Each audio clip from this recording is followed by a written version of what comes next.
Hi guys. Thanks for giving up your Sunday afternoon. I appreciate you doing that, and can I acknowledge Steve and Kevin for organising today, and I can also acknowledge Malcolm Roberts, who is the Senator, not myself. I'm a former Senator.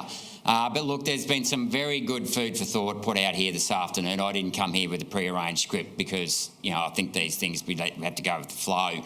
But I think we've touched on a very important topic of whether or not we should have independence first parties in the Parliament. And like all of these things, Kevin put a very prescriptive way forward there, and I'd slightly disagree with the whole idea of prescripting any one model as being the perfect model. And the reason for that is that in my time in Parliament, ultimately there is no substitute for integrity. And you can have all the checks and balances in the world, you can have all the departments to check other departments, but if those people running those departments don't have integrity, they are a complete and utter waste of time. And we're actually seeing that with the current National Corruption Commission, where the Commissioner Brereton failed to disclose that I think he had a relative or someone he was connected to involved with overseeing the robo-debt issue, for example. Or something you may, if you're not aware of that one, you may also be aware of, I'm pretty sure you'd be aware of this. The TGA, for example, was supposed to, do proper checks and balances over certain drugs. We know page 30 of the product assessment report for those vaccines had a whole heap of stuff that wasn't checked. Okay, I've spoken to ministers who had obligations to do the right thing and they wouldn't do it. So you can have all the checks and balances you want in the world, but I'll repeat this again, if you don't have integrity in the system, if these people that end up in Parliament don't have integrity, then you're wasting your time. And, there's some really good topics to discuss. Should we have compulsory voting? Should we not have compulsory voting? The system where you had the Governor-General controlling the bureaucrats, that's effectively, that's actually the Washington system, not the Westminster system. And I have to admit that in my time in Parliament, I've changed my opinion about what system is better. I used to believe in the Westminster system. I no longer believe in the Westminster system. I actually think the Washington system is better because you cannot have your ministers sitting inside the caucus or the parliamentary wing. And I noticed before, Kevin, you spoke about separation of powers. We don't have separation of powers in this country because our executive come from within the Parliament. Right now, when you've got a situation whereby we haven't, and I'll actually throw something else out here as well, and remind me to come back because I can go down this rabbit hole. We actually need more federal politicians in this country. Right, we have not had any more federal politicians since 1984, when the population of Australia was 14 million people. We still have 150 lower house members in this country, despite the fact that our population has doubled. The number of bureaucrats is probably quadrupled. We have, much more commitments in the media. There's a lot more committees. The committee system, for example, wasn't even established until the 1970s. There is a lot more work to be done. Now, I'm happy to exchange some of those federal politicians for state politicians and get rid of states altogether. But you cannot keep up with everything. I mean, I was actually on the Treaties Committee under the Morrison government, and I didn't put... that could have been a full-time job for me, 52 weeks a year. I was on the Immigration Committee, I was on RAT, Rural and Regional Affairs Committee. There was way too much work for any one member to do in terms of getting over that stuff. And with my background, so just to be clear, I've got a Masters in Tax Law and another Masters in Applied Finance, two separate degrees. But just the Tax Act itself would require, a number of politicians going through that on a full-time basis just to clean up, right? But coming back to why I don't like the Westminster system is that as we lose more and more... so as the party system becomes more fractured and your governing party becomes smaller, before this election, now that Albanese is back in, but if you go to the last two governments, the number of lower house MPs they had only just scraped over the line at 76, 77, right? And they're losing, there's more and more crossbench senators. Now, what that means is that your governing party of the day has a smaller number of members in what they call the caucus. The caucus is the lower house plus the upper house combined. Now, the problem with that is that when you've got your ministers and they make up, so I think there's something like 30 ministers and a number of assistant ministers. You've almost got your executive outweighing the number of people in your executive outweighing your backbench, right? So what that means is when you're in the party room and you want to speak up and call out the government of the day, you'll basically have a black mark put against your name, right? And I can, in my time there, the people that got up and spoke the most, and you'll know most of these guys are the likes of Craig Kelly, George Christensen, Alex Antic, Matt Canavan and myself, you are quickly black marked never to go further. Now then there's other backbenchers who might agree with this but won't say anything. So you've basically got the executive controlling the parliament. So that is one of the reasons why I've decided it is much better to have the Washington system, because you've actually got your executive reports directly to Trump. And that model you had before, Kevin, with the Governor General is effectively in the States Donald Trump. He's elected separately to the Congress and the Senate over there, but he controls the executive directly. So you've heard the terms like Secretary of State, Secretary of Defence, so your Secretary of State's Foreign Affairs. They are the equivalent of our ministers, but they are appointed by the President. They are not appointed by members elected to Parliament. Parliament focus, or over there, Congress, Senate, they address legislation. They do not address the operational issues. So that's something worth considering about if you want to look at reforming your government. I would recommend actually separating, in order to get better separations of powers between the executive and the legislative. Now, in the UK, it works. It's slightly different there because they don't have state governments, but they have something like 650 representatives in the House of Commons. But the size of their ministry is about the same as our ministry here in Australia. But when you've got your governing party over there will have to have about 325, 350 members. When you've only got 1 in 6 of that caucus being ministers, the backbench want to revolt, and a lot of backbenchers go into the UK Parliament knowing they'll never become a minister. Here in Australia, you've got a 1 in 2 chance of becoming a minister, and believe you me, 95% of people start, becoming toadies pretty quickly because they think they become ministers, right? So, and the problem with that is then they start focusing on their own ambition rather than focusing on the better outcomes. But the UK is slightly different. So the Westminster system works in the UK because they have a much more number of people in the House of Commons, and the Parliament has a much greater, the backbenchers themselves, or the representatives of the people, have a much greater sway over the executive of the day. I still don't think it's perfect because I think your executive needs to sit outside the Parliament to be, and they won't even be completely independent as well, because obviously the President still comes from a party. Now, the other question is that you go, well, we don't want political parties, or there seems to be this talk about what, do we want political parties? Are they a good thing or a bad thing? Like all these things, there's no absolute correct answer in any of these arguments. It all comes down to the integrity of the people involved. But I would put this to you: if you had no political party, or you didn't represent a political party, and I quite like Adam's idea of having no political party members in the upper house. That should be, ideally in a perfect world, an independent review of things would be good, but I'll also raise an issue there in a minute.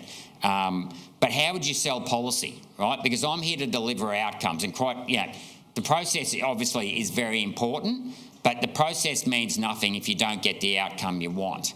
Now, the outcome we want is to deliver good policy that's going to empower you, the people, and your children and future generations, right? So how can I, if I'm truly an independent, sell policy if knowing that if I was to get into Parliament, right, I'm only one voice in 150? Now, Malcolm will tell you this as well. So, we've sat on the same side of the chamber, about 6 or 7 of us, many times defeated by, the other 70 on the other side of the chamber, right? I'm interested in implementing good policy, and quite frankly, provided the process is transparent and efficient, I want the outcomes that are going to make your lives better, right? So, but the question is, so if I'm not in a party, how then can I guarantee to you if I get elected I can introduce policy or get the policy up? Because I can speak from experience. I've been in the LNP. I ran on a platform internally in a pre-selection process where I said I've got the knowledge to reform the withholding tax system in this country to stop profits from going offshore. When I got in there, I had meetings with Josh Frydenberg, with Angus Taylor, with Matthias Cormann. I took all the policies down and I got nowhere with them, right? So, but having said that, even as an independent, on the other hand, if I got in this time as an independent and I put all these policies out, how can I guarantee I'm going to get them implemented if I'm on my own as well? And I would argue you can't. Okay, so I'm not necessarily going to criticise the need for political parties, because if you had 150 independents get into the lower house, it would be like herding cats in trying to actually form an efficient government. So now, notwithstanding that, I do think there's a very definite role for independents, and yet again, my time in the Senate has reinforced that. One of the things I used to hate was when I was in the Liberal Party, we'd have whip meetings every morning, and that's where we'd go through and look at particular policy and decide whether or not we'd agree with policy or motions being put forward by other parties. And quite often the Greens would be asking for a production of order of documents for a particular issue. It was usually, a good example would be around the North West Shelf about, documents pertaining to deals that oil companies were getting or something like that. Now, quite often the Liberal and Labor Party would work together to block the production of order of documents, right? And that used to always grind my gears, because while I might have disagreed with the Greens on their ideology, I was always of the view that we should be completely transparent about everything and then argue what we disagree with on the floor rather than keep it a secret, right? Because that sort of stuff is what drives me mad. And would drive you mad as well. And you've often seen me post stuff on social media about that particular issue. So you do need independents, because the independents played a very important role in the Senate for calling out the two major parties to account. But at the same time, we're missing the point here with the party system. The party system itself serves a purpose, but the current parties are actually fundamentally broken, right? And that is because they don't apply the principles of democracy to themselves. And that is why, in my view, and I was a victim of this, right? So I lost by a handful of votes in my Senate pre-selection with the LNP. Turns out the people organising the pre-selection and a few other apparatchiks stitched up the vote. They got caught. I then took the party to court about not upholding their own constitution. And the judge, who 15 years earlier said that parties' constitution should be justiciable, actually backflipped and said, no, they're not justiciable anymore, right? So we've got a fundamental problem. And the reason why that mattered was because if the party isn't going to uphold its own constitution, if you say, here's my values, and this is how we're going to conduct pre-selections, and then you go along to a pre-selection that's not conducted in the manner of that constitution, then you feel like you've been gypped. Right? And in the Liberal Party, there was when I left about 10,000 members. Only 300 people got to vote on that Senate pre-selections, right? So that in itself is not democratic. In the lower, for the lower house members, that was democratic. If you're a member of the electoral branch, you can vote. However, I believe, but if you look at the current story with the Liberal Party in New South Wales, they've got about 6,000 members and it's declining very rapidly. One of the reasons for that is that the executive of the New South Wales Liberal Party, similar to up here, doesn't listen to its members. And then Labor, on the other hand, they just have a command and control rule whereby basically they'll have their own caucus and they'll decide things from the top down. So the Labor Party's top down. Interesting, I'm not sure how the Green structure work, but the fact is that we need to actually reintroduce democracy to political parties. Notwithstanding, I can see both sides, whether you should have political parties and you shouldn't. I'm going to advocate for a political party because I believe that I want to implement policies, right? So there's no point getting to Canberra as an independent if you can't implement policies. I can tell you it gets very frustrating sitting on the wrong side of the chamber day in, day out. If you don't have. So, at the end of the day, the means to the end to being a politician is to implement good policy. I would argue you need a party structure around you, and I acknowledge those members of People First here today that helped me out in the campaign, because it takes a lot of work to bring people up. So Kevin before was talking about having informed people. Well, if you don't work together as a group, how do you expect one independent to be able to inform 27, 28 million people what our policies are? Yet again, I want to stress there's no perfect answer to any of this stuff, right? And that's why we've got to be careful from being perfectionists, i.e. we believe in free markets, right? There's no such thing as a free market. This is a problem with the world of being controlled by ideologues who don't actually, have practical common sense. But yet again, I would say if you want to get your policies introduced, you would also need political parties. But those political parties must listen to their grassroots membership. And we must do more to get grassroots members before. And Adam made a good point. Don't just sit there and complain, sharing posts on social media. You need to get actively involved. Am I out of time yet? Just tell me when to zip it. When I have to zip it. 5. Okay. So I guess my point is, look, there's no perfect solutions. There's some good stuff Kevin put up there, but I will say one thing I vehemently disagree with you on, and that is that people younger than 25 shouldn't vote. And I can tell you what, that's a policy I would not be adopting, because I would say our children are our future. When I was 25, I had my 25th birthday, I was working for a multinational based out of Amsterdam. I'd already had 2 years in London, 6 months backpacking in Africa, had my qualifications, or most of them, and by the time I was 30, I'd had 7 years overseas, been to 85 countries. And the great thing about youth, being in your 20s, is that you do have a lot of energy, and it's only through, life experience that you learn these things. Now, whether or not you're fully matured at 18 depends on the individual, but, I'm happy to live with the age of 18 being, and I know I've got some young people up here this afternoon that are engaged, and we want to keep them engaged. But look, I guess the key thing is, the one thing I've learned, though, over that time in the Senate, there's no substitute for integrity. And the best way to, you won't always, there's no perfect system. None of us got 100% for the subjects we did at school. But I do think we have to, one of the big problems with our political parties, and they do stink to the core in my view, is that they aren't listening to their members, and our members are being disillusioned. And we've got to change that, and that's why we're having branches in People First, and we're going to give everyone a say right throughout the pre-selection process, right throughout the policy process as well, notwithstanding that if you have 6 different state divisions, you may not always get, and that's I raised that before earlier today. The one problem with the major parties, and it's not a problem, but it's a realistic thing you've got to live with. If you've got 6 different branches, state divisions, having 6 different policies, from the federal point of view, you don't know which state you're going to follow. And it'll be interesting to see with the Liberal Party or the Coalition. At the moment, a number of their state divisions have voted against net zero. New South Wales and Victoria yet to have their conference.